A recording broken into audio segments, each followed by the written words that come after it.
Hello, this is Sonja from My Happy Space. Welcome back at my channel.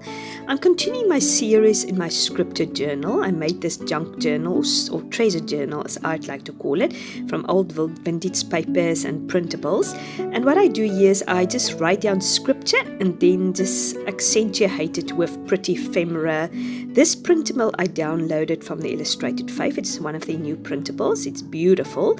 And they gave a suggested of scriptures you can choose, but I've used some of it, but I wanted to contrast it being a slave to sin, our condition before we know Christ, to where we are now in Christ, and I wanted to contrast that. So I've got two spreads today. The one is going to be our condition before we are children of God, and I think it's sometimes good to be reminded of that because it's very important that we know what we are saved from, because that will make us always very, very thankful for our salvation. So I've chosen these glass jars with butterflies in, and the flower in that glass jar in the cave. So it just reminds me of sort of what we've been before. As I said, we've been slaves to sin, and we are captured basically.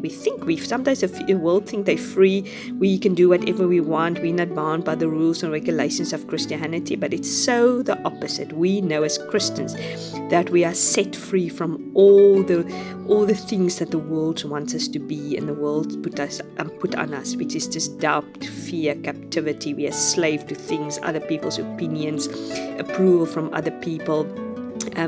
All those type of things which we know can take us sometimes down the road, which it's not a good road to be. Now I've chose to journal in Exodus, which is talked about when God spoke to Moses, and it says, "I have certainly seen the oppression of my people in Egypt. I have heard their cries of distress because of their harsh slave drivers. Yes, I'm aware of their suffering, so I have to rescue them from the power of the Egyptians and lead them out of Egypt into their own fertile and spacious land. It's a land flowing with milk and honey." And that's just a picture of our journey. We have been part of Egypt, the world. We've been slaves, and God has heard our cries, because He says that if you earnestly seek me, you shall find me. So if you've got a desire in your heart to be rescued and to be saved, God will reveal Himself to you. And He will take you out of your bondage of slavery and sin, and He will take you to the promised Spirit-filled life. And that's why I put all these words on, because this is a reminder of what we've been saved from: shame, fear, our past, condemnation, loneliness, captivity, doubt, and all those type of things. That's what we've been saved of. And then I've also later you will see I'm journaling in Romans 6 verse 20 to 21, which says, "When you are slaves to sin, you are free from the obligation of doing right. Because of the weakness of your own human nature, I'm using the illustration of slavery to help you understand all this." And as I said, it's a beautiful picture, how the Israelites is a picture of our life, that we've been taken out of this world, Egypt, and we have been put into the promised land, and we've been given a spiritual life, which we are free from sin.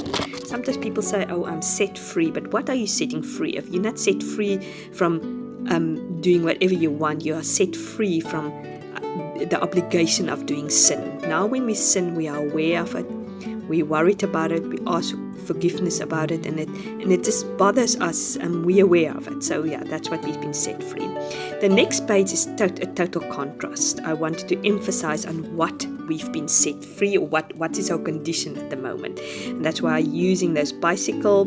It just reminds me of just freedom, riding about the flowers that's bursting out of the glass jar. That also reminds me of freedom, the butterflies. It's just this tranquility of being in Christ. And this little talk spot I have on the other page, I've decided to put these words, which is a reminder of where we are now. I am now redeemed, free, fulfilled, safe, complete, whole, not alone, and loved. So I thought I'm going to tuck that in with the ticket. I basically just wanted to use as most of the ephemera as I could because it is so pretty. What I've done is I've decided to journal on this sort of brown vintage paper, and I've journaled from Galatians 5 verse 1 that says, "So Christ has truly set us free. Now make sure that you stay free and you don't get tied up again in slavery or in the law." So it's just a reminder that where we are now set free. Then I've also done Romans 6 verse 22. "But now you are free from the power of sin, and you have become slaves of God. Now you do these things that God lead to holiness and result in eternal life." And I've also journaled from Ephesians 1 verse 6, Philippians 1 verse 6 and Ephesians 3 verse 11 to 21. Philippians says, "God who began a good work within you will continue it until it's finally finished on the day that Christ returns." And that is just a good reminder that He started this good work of holiness, of being set free, and He will continue it. And then the Ephesian passage says that we can now come boldly before Him because there is no condemnation in us, because we are in right standing now with Christ of what He's done for us on the cross. And it's just, we should never get tired of the cross. The message of the cross is just amazing. I'm just in awe of it every day.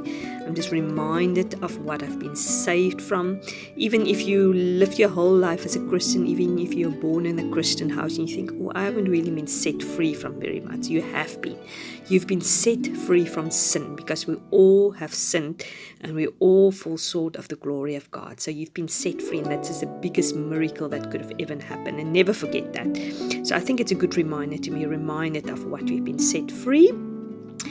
I just really love this entry. It was a lovely, as I said, this ephemera is so beautiful, and you can probably have different angles on it, but that is what I just got out of it, the contrast between the two. Well, I hope you enjoyed this entry. I certainly did. If you like this type of videos and you want to see more scripture journaling and some just general Bible journaling, please like and subscribe this video. Press the notification bell so you don't miss a video. It would be lovely to have you joining me and just continuing this journey of hopefully inspiring you and just encourage us each other in our spiritual walk. I hope you've got a lovely day. Hope to see you soon, and enjoy these last pictures on this video. Bye-bye.